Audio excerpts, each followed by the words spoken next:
see. There we go. Okay. Okay. Sorry about that. Let's see. We're holding on Nun Zion. That's 57a. And we're holding by Tanan Hassam. Maybe 12 lines, 15 lines from the top. Can we thank Hashem we're able to learn Torah every day? And in this we're learning, we should have the base of Migdash. We're learning Luli Nishma, Sahabat, all the best Baruch Binyamin. And what's it? Netano? Zev? Nassan Zev Ben Sion. Ben Sion. And whoever needs a refuah shleima. Okay. So we've been learning about Einah. Einah means price fraud, overcharging or underpaying.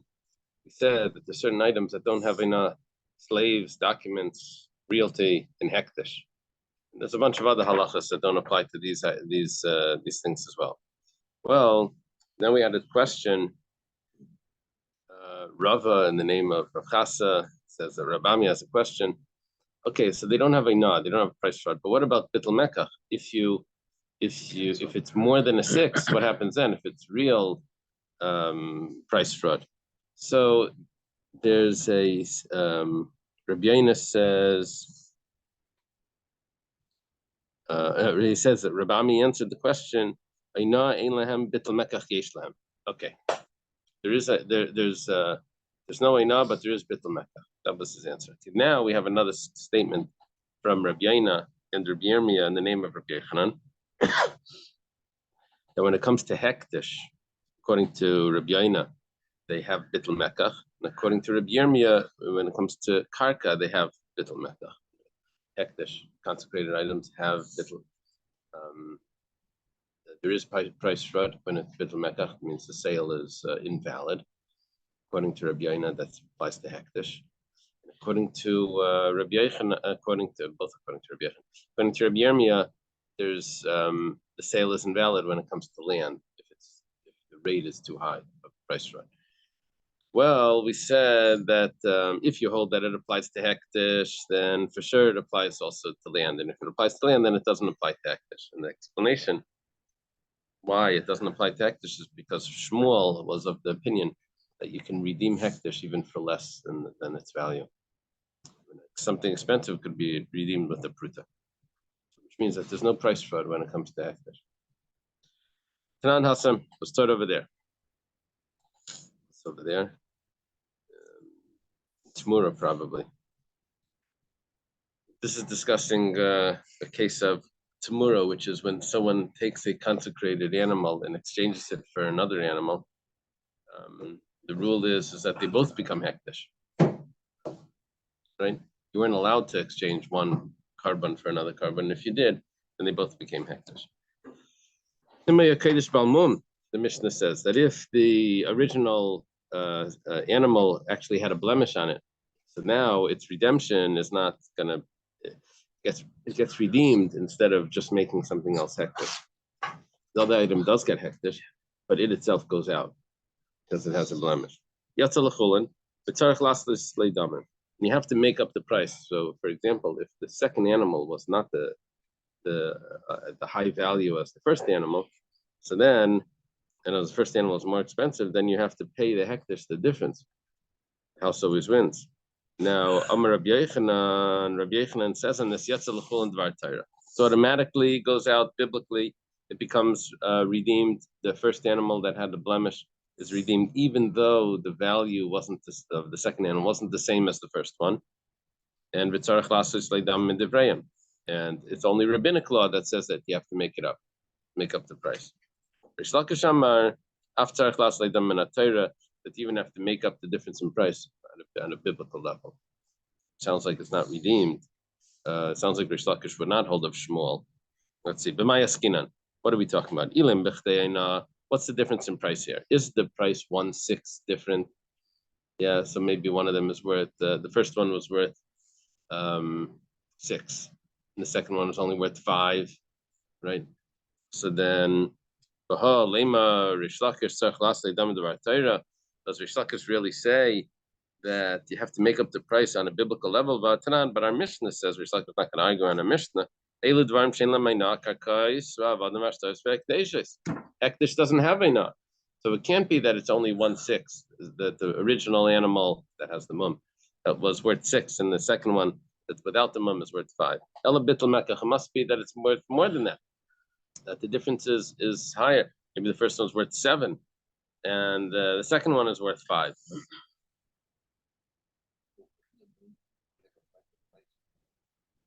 Depends on how high it is. One could be a cut on the. You have a massive animal that has a little slit on the lip. It's going to be more expensive than a young baby, right? But it wouldn't be like not fit for sacrifice doesn't mean that you don't have meat on it. Yeah, it goes down from 100 to 99. This one was only worth 5, right?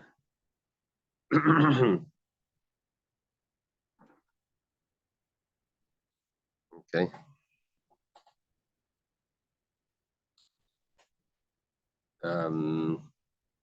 Ella Bittul Mekach must be that we're talking about Bittul Mekach, that the price difference is much higher than that, and it's and we're seeing here that we say Bittul Mekach.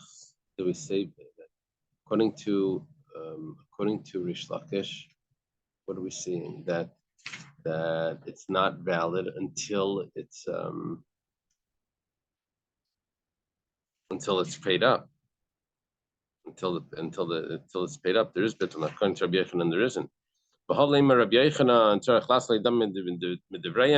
1 second, and Rabbi Yochanan holds that you only have to pay it up at a rabbinic level. But Rabbi Yochanan said, in the name of Rabbi Yochanan, that it applies to hektish Bittul Mekach.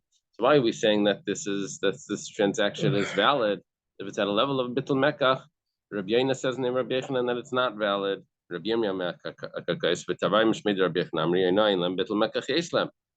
of them are saying, one is by karka, one is by hektish. Our main question here is on Rabbi Yochanan. That seems to now have a contradiction in the words of Rabbi Yochanan. According to Rabbi Yochanan says that there's bittul mekach, the sale is invalid by hektish, and according to this Mishnah, the sale is valid. The transaction is valid. Okay, so the Gemara answers, you're right. We are talking about bittul mekach, that there's a large difference in price between the two, and the sale should be invalid. However, ve'epach the Rabbi Yochanan, the Reish Lakish, the Rabbi Yochanan, just switch the names around, and then you have the answer. What do you switch the names around? You switch it when the Mishnah said that this animal goes out to chulin. Reish Lakish was the one that said that that's at a biblical level, it's already chulin. And only on a rabbinic level, you have to make up the price difference. And Rabbi Yochanan says that even at a biblical level, you need to make up the price difference because he holds that there's bittul mekach, even by hektish. Okay, so that resolves it. Now the Gemara says, what are they arguing about? For the Shmuel, they're arguing about the teaching of Shmuel. The Amar Shmuel said, hektish shava mana shechil al shava prutim mechulal. That when you want to redeem something from hektish, you don't need to have the original price. Mariously, the Shmuel, who would hold of Shmuel here? Whoever holds of bittul mekach, Rish Lakish would hold of Shmuel, right? And Rabbi Yochanan would not hold of Shmuel. Amar Leslie the Shmuel, according to Rabbi Yochanan. You don't have to switch it around according to Rabbi Yirmiyah. Everything fits according to Rabbi Yirmiyah because he doesn't hold that this bittul mekach by hektish. Okay. If you want, we could say differently. The Kol Yal mislead the Shmuel. Everyone holds that redemption of hektish doesn't need to be its original price. Again, here what they're arguing us about is that after it's redeemed, then it works. But lechatchila, you're not allowed to do this redemption. Other opinion says that even lechatchila you're allowed to. Now, Tosfos has another pshat here. Tosfos says that shechila means that it works if he intended to redeem it for less than its value, which you're not allowed to do, but he knew what he was doing, then you don't have to make it up at a biblical level. You only have to make up the price at a rabbinical level. But if lechatchila he thought that he was doing it for equal prices, and he made a mistake.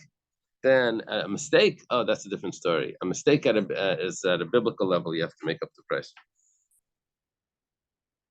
The other one thought Lo Yashlim doesn't have to. Only drop. Right.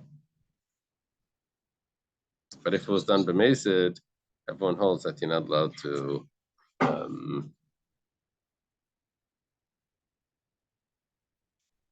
Okay.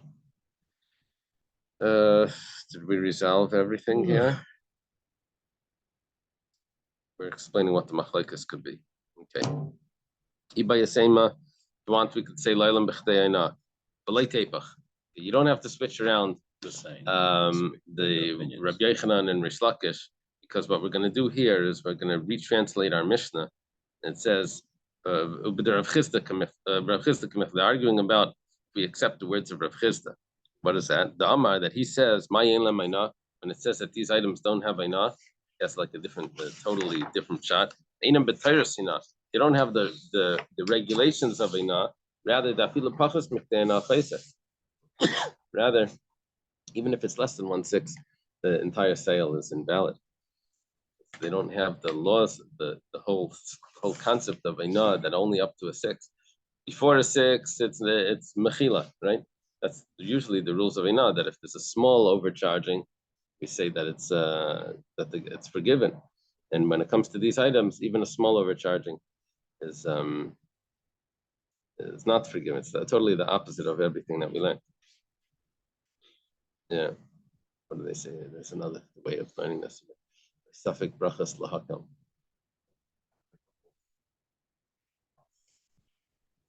I think there were 2 ways of doing that as well.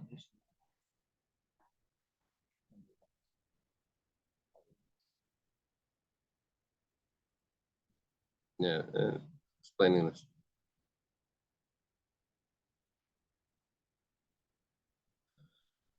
Rish Lakish requires that the temple treasury be compensated under biblical law, because he subscribes to Rav Chisda's view that under the Torah law, even a small deviation must be corrected when temple property is involved. Rabbi Yochanan maintains, however, that the requirement to make up the price discrepancy of a 6 is merely rabbinic, because he disputes Rav Chisda. He maintains that when the temple property is involved, it is unnecessary to redress the price discrepancy of 1/6.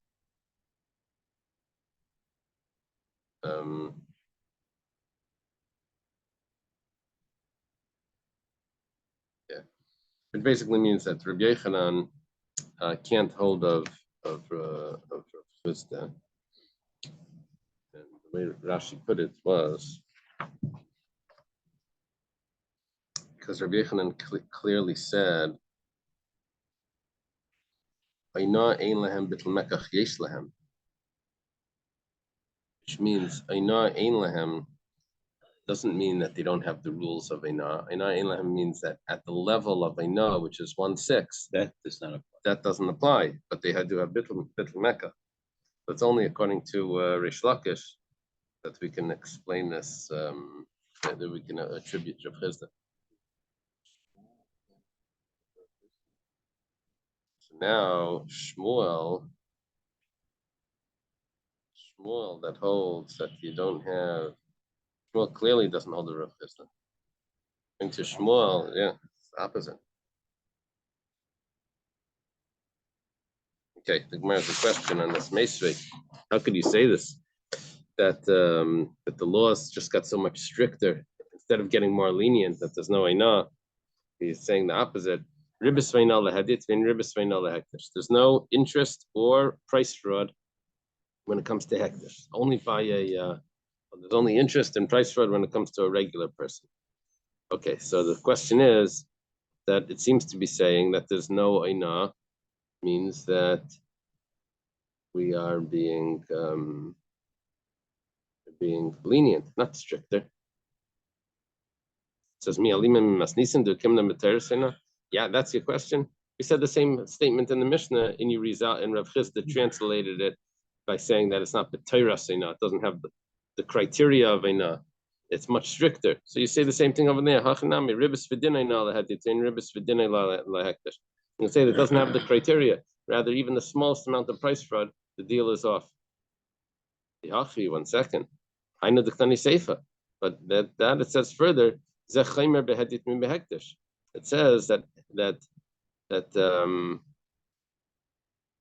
says that a regular person is stricter than hektish. 1 second. If by hektish ein lehem means that even the small amount is considered price fraud, but by a regular person it's only 1/6 that's price fraud, less than that. So hedyot is not stricter. A regular person isn't stricter. Hektish is stricter. What are you saying? This is the Mishnah is telling me like some surprise over here. Of course, usually hektish is stricter than a regular person, right? Hektish is, stricter in every way. You're not allowed to use it, and hektish is, of course, stricter. You say, I'm going to show you one place, like a trivia question. I'm going to show you one place where hektish is more lenient. And where is that? It doesn't have a na. But if you say it doesn't have a na, means that there's no such thing as that there's no mechila. So then it's exactly the opposite. Hektish is again stricter. So the Gemara says aribis. It's not talking about the ina aspect of the price fraud. It's talking about the interest. There's no interest hektish. We have to see what that means. The Gemara will explain. The Gemara says, well, listening now means zechaymer behedit hektish mi behedit ayina. Why doesn't it say both cases?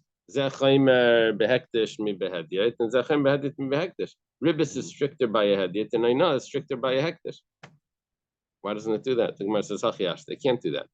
Because Bishlam is zechaymer behedit mi behektish. If we would say that this is stricter by a regular person hektish, b'sulai, you only found one case in the whole shas.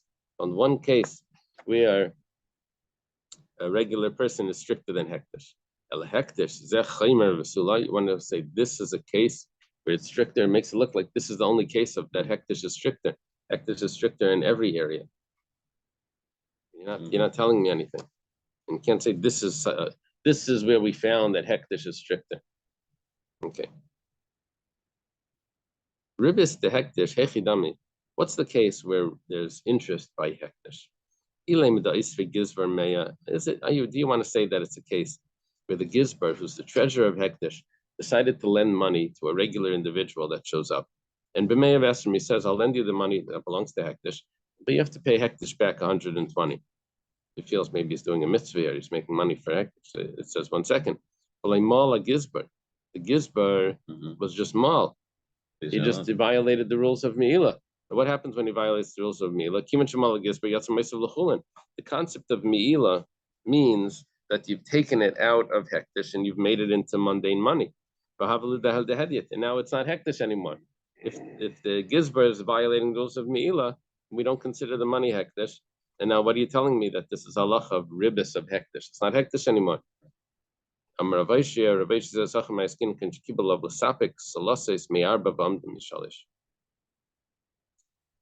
Officially, until there's a market price, because of the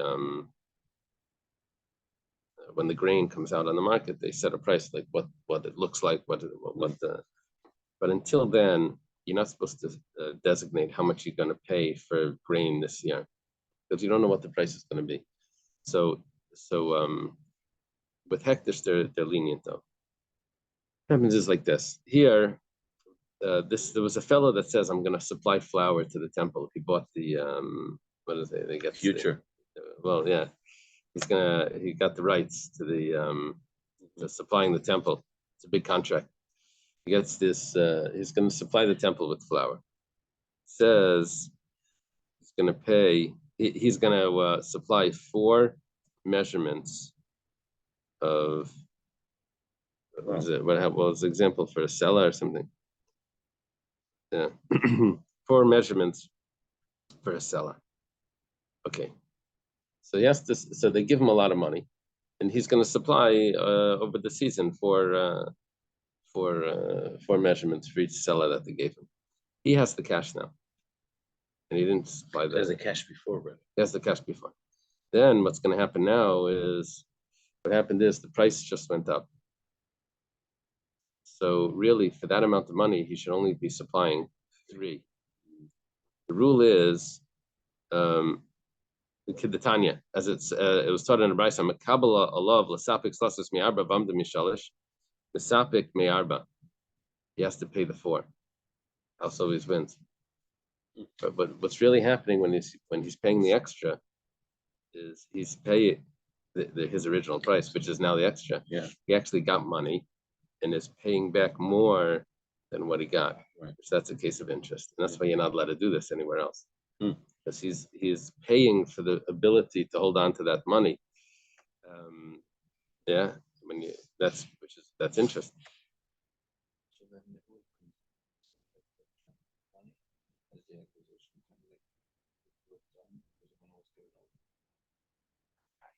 Yeah, we're discussing here interest.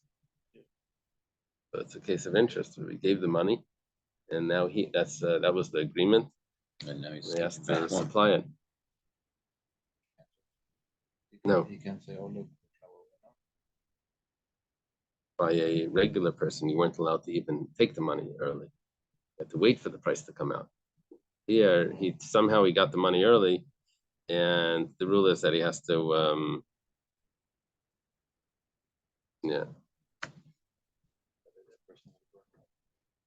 right. Mishale Sham Demar, but let's say it was the opposite. Let's say he said he was only going to supply 3, but this season the grain was so good, the price went down. Now it's 4. He said he was going to supply 3 for a seller. Now he's supplying 4. So Misapik Marba has to supply the 4 as well. Shiad Hekta Shala Yaina, because the house always wins. So he's always going to get the higher price. Okay, so now we have an example of there's no concept of ribis by hektish. Rapapa says Achababni Binyan and Masuris the Gizberskinan. The Shmuel Bainin Bachal Vakach Makdishan. He says we're actually talking about where he's lending money and he's getting back 120. We said, but there was a problem with that because if there was Me'ila, if it's Me'ila, then it's not hektish. Well, you tell me in ribis la hektish. He lent 100 and he wants back 120, and you're telling me that there's no ribis because hektish. But if the gizber lent that money, he wasn't allowed to lend that money. So we're saying over here that the gizber is actually lending money for the temple for the temple maintenance. They have to rebuild the wall. So why does it? But then it should always remain hektish. If you're buying stones to build the wall, everything becomes hektish. So no. Shmuel said that there's a problem of building construction when the item is hektish itself, because the worker sits down on the stone, worker leans on it. You wouldn't be allowed to work you wouldn't be allowed. There would be so many restrictions. It would be very difficult. So what they do is they take the money out of hektish. They buy the stones. They work on it when it's not hektish, and then they put it back. It would be me'ila if it was lending on a personal level, but this is really lending it to. This is on behalf of hektish. But the guy's going to sit on it. Yeah, so they're taking it out. So it's not the.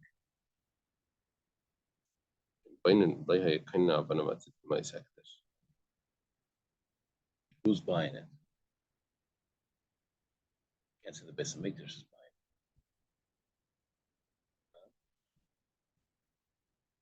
it. Yeah. So what's happening is that the Beis Hamikdash buys it. Let me see how they write it. Shmuel states that the temple's method for purchasing construction material differed from their usual purchasing procedures.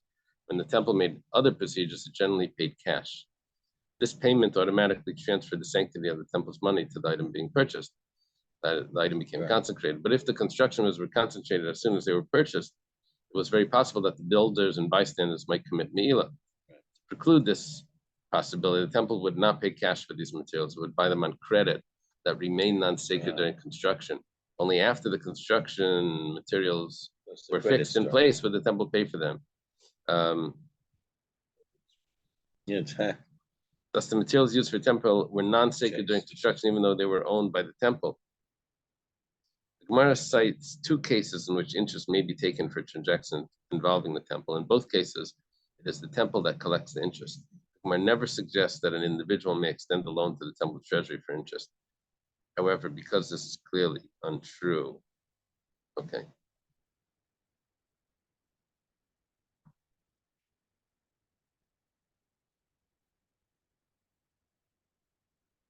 Where's the interest here? I guess because they bought it on credit. You have to pay The for the credit. treasurer may lend such stones for interest. They lending it for interest?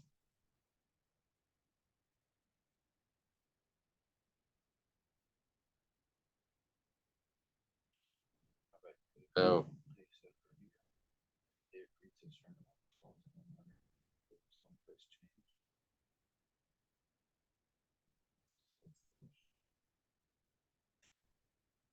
Price changes of the stones.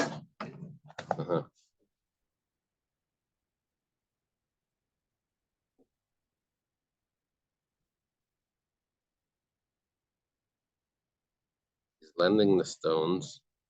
They're not consecrated. The workers work on them. Then he goes and pays for it. Is someone paying more money now for the stones? It's just the price is not that he got it for land.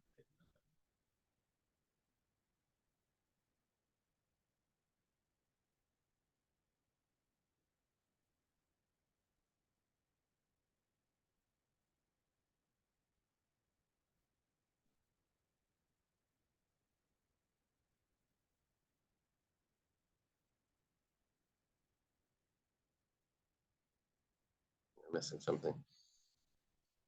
Whatever the case is, we're dealing here with the case. What Rapab is trying to avoid is that it's not a case of Me'ila. There was no violation here of him using it, of lending it out for personal use. Okay.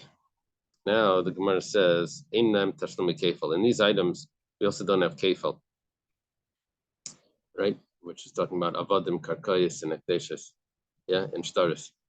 How do you know that there's no double? There's no, if someone steals it, you doesn't have to pay double. The Tanur Rabbanan started in the Brisa. Brisa quotes a pasuk. I'll call the Varpesha for any transgression. He's talking about someone that claims that that something was stolen, and it really wasn't. I'll show Al Hamar. I'll sell Salma. Whether it's an ox, a donkey, a sheep, or a garment. Salma is a garment.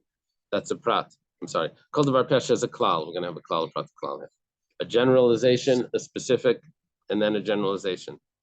We have the specifics now: the ox, the donkey, and the sheep, and the cloak. Prat. I'll call aveda sheyaymar, and any object that's lost that he claims.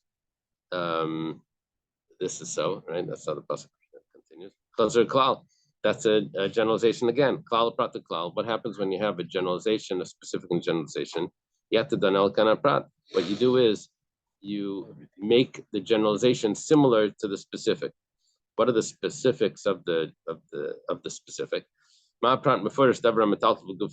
what were those items? They were movable items, and they were also have an intrinsic value. Also, anything that's movable and has intrinsic value. Well, yatsu karkais. Those specifics exclude land, shena metalton, which doesn't move. Yatsu avadim, it excludes slaves, shukshila karkais, which are compared to land.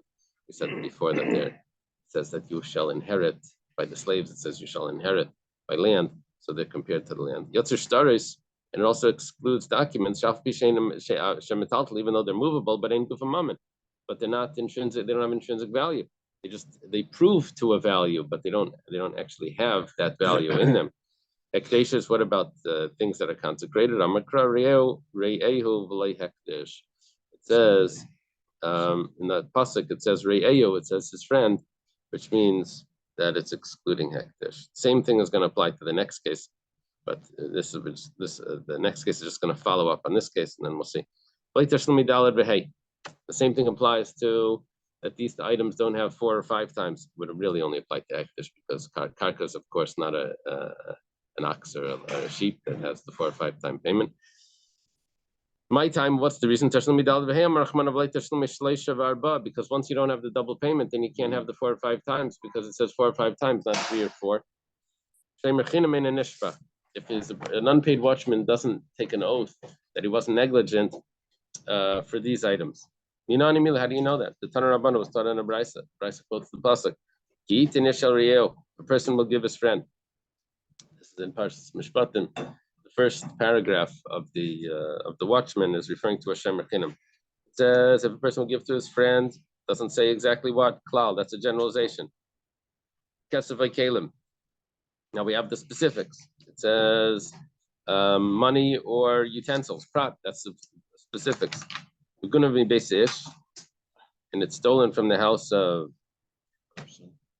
the person, or actually there's another version here. It says lishmar, to guard. Whatever the case is, chatzar or klal, that's a generalization again.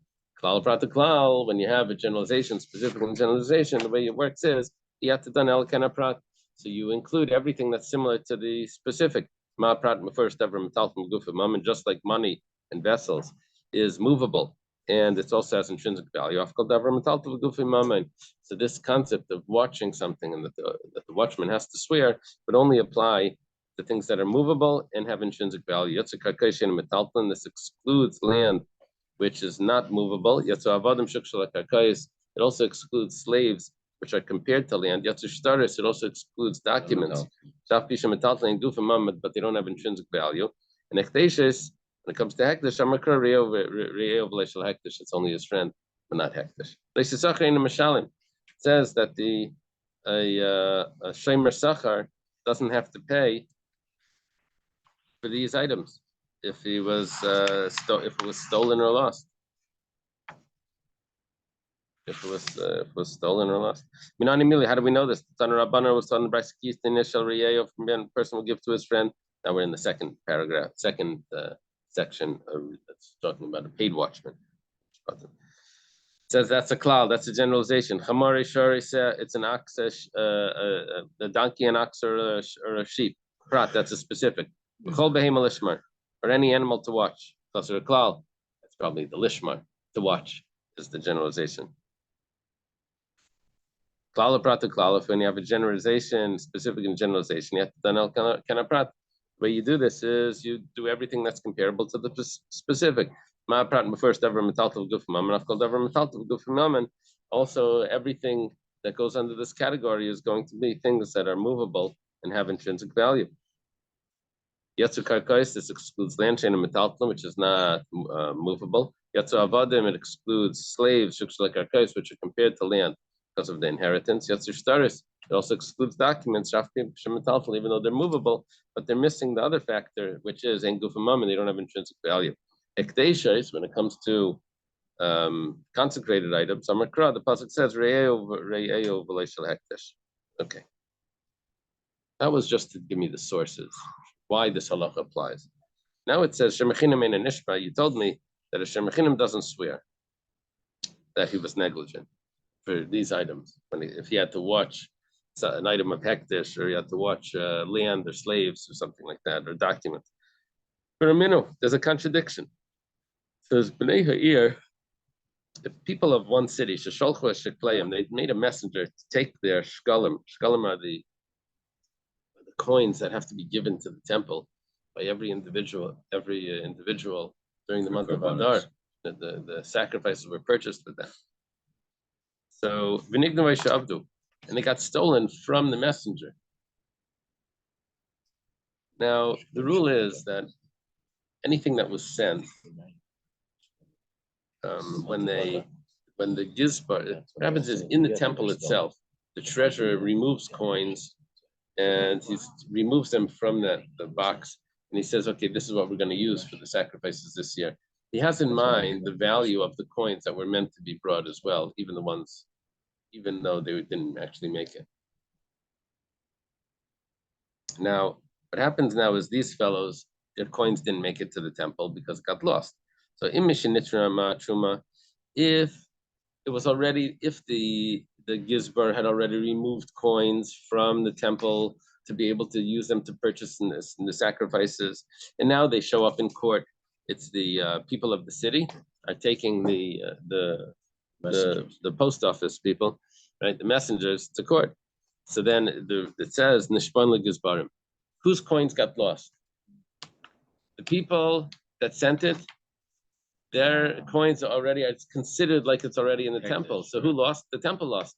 So they have to swear to the temple that they weren't negligent. It's the temple, they have nishpan legizbarim. Bimlav, but if it's earlier, then they have to swear to the people of the city. What was earlier? If it's before the Gizbar had already removed the coins from the boxes, he takes coins out. Yeah. What happens is coins go from the whole community to these boxes in the temple. They're in the temple. Yeah. Now the Gizbar comes and takes the coins out of these boxes and he purchases animals for this. At that point, it was stolen. Now, 1 second. Now, that removal of those coins includes in it also all coins that got lost along the way. And on behalf of those people, the sacrifices are brought on behalf of the entire Jewish community. That's why it's purchased by everyone. So he includes his purchase also includes the coins that didn't make it. That did not make it. He's including also the people that didn't make it. Now, the coins got lost along the way. Okay. So they're covered. Now, so 1 second. So that's from the Ruchnistic part. Yeah. So now the people that are, when was it stolen? It was stolen before the guy, right? But now they're coming to court. So now well, just trying to understand the pieces.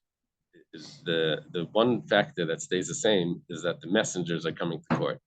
Who's claiming from them? It depends. If it's after the coins were removed already to purchase, then it's the Gizbar that's claiming from them.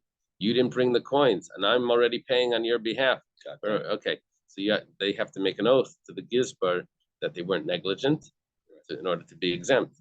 This is before the money had actually arrived into the box. Yeah. Okay. And then, but if it's before the Gizbar had taken out the coins, and it's like before Nisan, before the 1st of Nisan. So then, Nishban of Bnei Yair, they have the people of the city still have to pay it up. They never made it there. And after that, they won't have to make it up. After that, they won't have to make it up if it was stolen. Yeah. They'll pay double. Wow. No. No. It was taken before No. Box. Why double? No, they just have to make it up. Who stole it? Oh, they would. You're saying they would have to pay double. They would have to pay again. Yeah. Yeah, because it didn't make it. Right. It didn't make it. So then, they have to swear to the people of the city that they weren't negligent, and the people have to pay again. So you're saying that the city would be off from having to pay a second time if the Gizbar took out the money from the box? Yeah. It doesn't matter because the shliach was from the city. No, the shliach was from the city. So why are they even suing him before the Gizbar takes it? Let the Gizbar take it, and then they're off. Maybe it's the Gizbar that's suing them. Oh, I see what you're saying. I mean, the city doesn't want to have to pay twice. That's for sure. Right. Right? They don't. Why would they want to pay? So just why would they want to sue the poor messengers? Yeah, that's an interesting point. That's going to make them have to pay. Because if they swear that they were, it's unfortunate that happened, right? And then the Gizbar comes back to the city and says, pay a second time. Yeah, the double. That's a good point. Okay. The city made this. They sent it. So once he receives the money, they're responsible for it. And otherwise, if he hasn't received it, the other party would be responsible to take the gift. If a woman makes a shliach, yeah. So but the thing is over here that even if the hekdesh doesn't receive it, and the city made the shliach, it's still considered like hekdesh. Is a little different because the person that takes the money out in order to buy the sacrifices, it's already done. It includes everyone in it. This is like a special arrangement that he includes everyone in it. That shouldn't have Jewish people left out from the sacrifice. So even someone didn't donate. That makes sense. It's good. When here it says on the next page. Yeah, it says they pay twice. They pay twice if the money hasn't been taken out to purchase the animals. Right. That says that if residents. Oh, 1 second now. Nimtu, if they find the coins, they gave them back. They both considered shkalim. And not only that, they don't. Then it doesn't work for next year. It's not like you get credit. Yeah, So they're if still you pay paying twice, you twice. still pay twice. Now the question over here is that you told me that a shomer chinam doesn't have to swear. Over here, you're telling me that they do swear. I'm a shmuel hacha b'nei sachar skin, and here we're dealing with a shomer sachar. And they're actually swearing not to say that they're exempt. They're swearing to get their money because they were hired workers to bring it, the post office fee.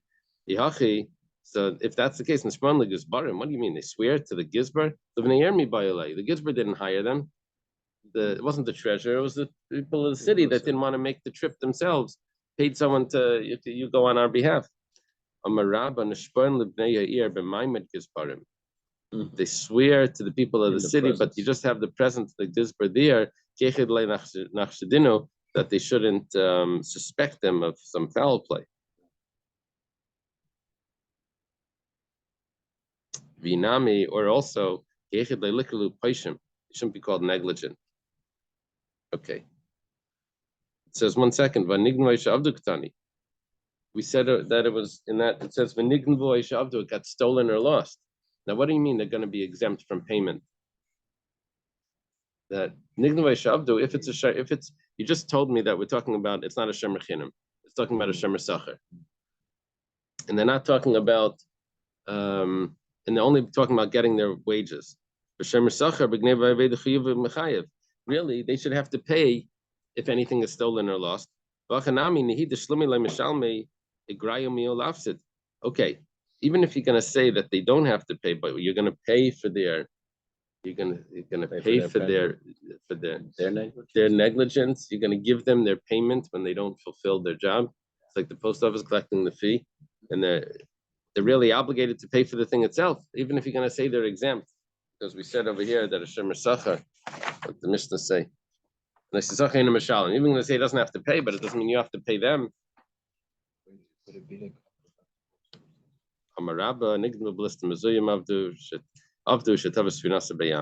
Rabba says we're talking about unpreventable circumstances because even though it says stolen, but it's a type of stolen that was stolen with an armed robber or lost. It doesn't mean a regular loss. Lost means that it sunk in the sea. Okay. Rabbi Yochanan says Amani Reb Shimoni. Rabbi Yochanan says it's the opinion of Reb Shimon. It says anything that you're obligated to replace. There is a nav, and you have to swear on it. Okay, so we have another opinion, a Tanaic source that this Mishnah could follow. Okay, that would work out that they have to swear before the truma was taken. But once it's already taken, once they already took from those boxes to purchase, then they're not responsible anymore. So why should they have to swear? It says that the truma over here is referring to the gizbar takes the money from the boxes to buy the sacrifices, even for what was lost or what was collected or something that in the future will be collected. In other words, he has everyone, the whole congregation in mind. So, you're right. Usually you don't swear for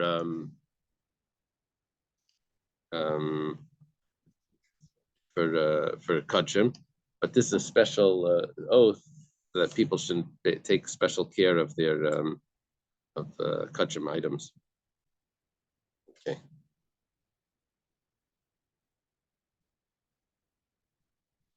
This is a rabbinic oath. Okay, let's leave it over here.